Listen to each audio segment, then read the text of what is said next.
గురుగారు ఇప్పుడు గుడి లోపల పొరపాటున కూడా మన వేళ్ళ గోర్లు కానీ, లేదా ఎంట్రుకలు కానీ పడకూడదు అంటారు.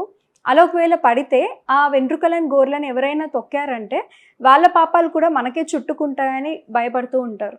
ఇదంతా హ్మ్. ఎంతవరకు నిజమంటారు? ఇది చెప్తూ ఉంటారు. అది ఎక్కడ శాస్త్రంలో ఎక్కడ రాసి లేదు. ఉన్నది ఏమిటంటే మనకి ఎప్పుడైనా గుడికెళ్ళినప్పుడు అక్కడ మనం మలినం చేయకూడదు ఆ వాతావరణాన్ని. హ్మ్. మనం శుభ్రంగా ఉంచాలి. వెళ్ళి మనం కూడా చీపురు పట్టుకొని మొత్తం ఆలయం అంతా తుడిచేయొచ్చు. అది మంచి ఫలితాలను ఇస్తుంది. కానీ మనమే అక్కడికెళ్ళేసి అక్కడున్న వాతావరణాన్ని కలుషితం చేస్తూ ఇంకేమైనా పనులు చేశామనుకోండి, దానివల్ల ఎవరికి వచ్చిన భక్తులందరికీ ఇబ్బంది. హ్మ్.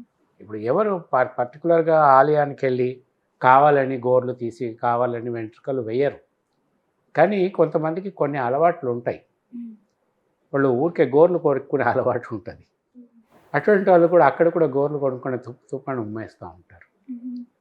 కొంతమందికి ఆలయానికెళ్ళిన తర్వాత అక్కడి నుంచి ఇంకెక్కడికో అర్జెంట్‌గా వెళ్ళవలసి ఉంటది. ఆ ఒక్క 2 నిమిషాలలోనే ఆలయంలో దర్శనం అంతా అయిపోయిన తర్వాత అక్కడికి ఓ 2 నిమిషాలు, 3 నిమిషాలు కూర్చుంటారు కదా! అటువంటి సమయంలో గబగబా హెయిర్ ఇదంతా కూడా సవరించుకొని ఇంకెక్కడికో వెళ్ళాలి అక్కడి నుంచి. ఆడవాళ్ళైనా, మగవాళ్ళైనా లేకపోతే వాళ్ళ పిల్లలకైనా గబగబా డ్రెస్సింగ్ కోసం తల దువ్వి చేసి, అప్పుడు ఎంట్రుకలు సాధారణంగా వస్తే అక్కడే తీసి పారేస్తుంటారు.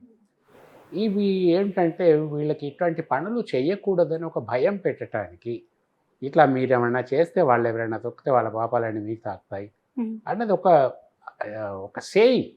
హ్మ్. అది ఎంతవరకు నిజమో కాదో నాకు కూడా తెలియదు. కానీ ఒక భయం ఉంటే ఇట్లాంటి పనులు చెయ్యరు అని చెప్పటం. ఆ వాతావరణం గుడి లోపల వాతావరణాన్ని మనం శుభ్రంగా ఉంచాలి.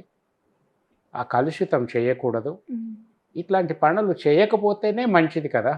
సో, ఇదొక భయంతో పెట్టారని నేను అనుకుంటున్నాను.